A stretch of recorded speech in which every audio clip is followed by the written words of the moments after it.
Comment voulez-vous que la France soit bien gouvernée? Ça devient littéralement impossible. Encore une affaire, l'affaire Copé. Mais qu'est-ce qu'elle manifeste, cette affaire Copé? On parle de lui, le malheureux, il se débrouille comme il peut, il se débrouille mal, tout le monde en convient, mais il essaye de dire qu'il n'y a pas que son cas, il y a 50 cas, et il a parfaitement raison, des cas d'ailleurs qui ne sont plus jamais évoqués. C'est incroyable, il n'est plus question du tout de l'affaire Cahuzac, entre autres, par exemple. Mais peu importe, la question n'est pas là. La question est beaucoup plus grave. C'est le discrédit total dans lequel est tombée la classe politique. Comment faire? Comment gouverner un pays avec un tel discrédit? C'est pas simplement Copé, c'est pas simplement l'UMP, mais c'est également le Parti socialiste, et c'est également Hollande et toute sa bande du gouvernement, dont on se demande lequel est pire que l'autre. Les sondages sur ce sujet sont caractéristiques. Il ne faut pas prendre les Français pour des aveugles et des muets. Ils le sont d'une certaine manière parce qu'on les contraint au silence et qu'ils n'ont pas de voix autorisée pour parler en leur nom. Malheureusement, les partis politiques n'expriment pas la pensée des Français. Mais les sondages sont révélateurs. On a ainsi appris au mois de janvier, par un sondage chez Vipov très complet, que 75% des Français ne font plus confiance dans l'État, ni même dans le mot République, ni même dans la démocratie. Les mots sont employés. 75% des Français, ils savent que la démocratie maintenant, en France, c'est un jeu où chacun trompe l'autre, et un moyen de parvenir au pouvoir. Et on emploie des grands mots qui ne signifient rien et qui permettent de se couvrir et de prétendre à une certaine ambition. 90% des Français rejettent les partis politiques, et presque autant rejettent François Hollande, et ne comprennent pas comment cet homme est parvenu à la tête de l'État, au sommet de l'État, et représente la France.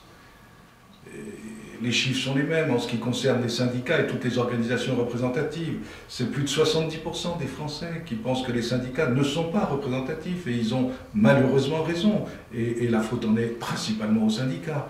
Ce sont devenus des appareils, et des appareils de pouvoir. La France est rongée par les appareils de tous les côtés, que ce soit du point de vue politique, que ce soit du point de vue professionnel, du point de vue syndical, j'allais dire même presque du point de vue religieux. Les appareils sont là, les appareils de pouvoir. 50% des Français pensent que la France aurait besoin à l'heure actuelle d'un gouvernement fort. Il en a même plus de 10% qui se feraient volontiers appel à l'armée ou à un militaire. Ce sont des imaginations anciennes. Et 70% des Français, y compris chez les immigrés, pensent qu'il y a trop d'immigration. Et chez les immigrés, c'est particulièrement sensible. Ils savent très bien que trop, c'est trop, et que vient un moment où l'intégration devient littéralement impossible, ce qui est le cas. Sur le plan pénal, les Français rejettent mais totalement les réformes pénales de Mme Taubira. Il y en a même plus de 50% maintenant qui pensent qu'il serait nécessaire, en certaines circonstances, pour des cas extrêmement graves, de remettre la peine de mort.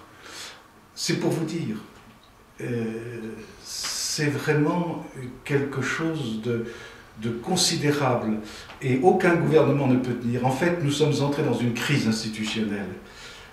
La crise financière, la crise économique, la crise sociale débouchent maintenant sur une crise institutionnelle qui est pratiquement ce qu'on pourrait appeler une fin de régime. Ça ne tient que par le caractère un peu solide de nos institutions.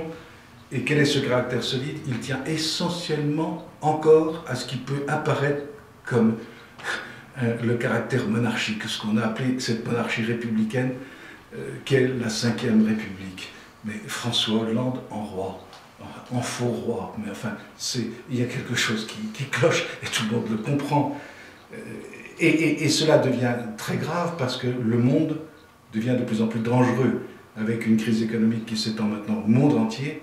On nous parlait récemment des BRICS, etc. Tout le monde s'aperçoit aujourd'hui que ces économies sont extrêmement fragiles. Et puis il y a l'affaire ukrainienne qui risque de déclencher également d'autres crises financières. et puis des difficultés mondiales. Est-ce que nos gouvernants sont à la hauteur de la difficulté? La nature des choses se chargera de remettre les gens à leur place. Et on verra à quel point les partis politiques ne sont plus capables d'offrir à la France des gouvernants qui soient à la hauteur de la situation. Et donc il faut aller très loin. Il faut aller très loin dans une révision de la Constitution et dans une révision de nos institutions. Les Français ne sont pas représentés. Il convient d'envisager d'autres modes de représentation, beaucoup plus réalistes que cette prétendue représentation par les partis politiques. Et d'autre part, il convient d'avoir un mode de gouvernement qui corresponde aux besoins de la France et qui fasse que les gouvernants soient liés à l'intérêt français de telle façon que pour eux, il n'y a pas d'autre avenir que celui de la France, et non pas leur avenir personnel dont personne n'a à se soucier. Politique Magazine, la nouvelle revue universelle et le Cercle Vauban qui s'associe à Politique Magazine et à la nouvelle revue universelle étudie toutes ces questions d'ordre institutionnel, car nous allons vers une crise de régime. Et il s'agit de prévoir ce que pourrait être dans l'avenir des institutions françaises raisonnables, sages et surtout adaptées à la situation de crise actuelle.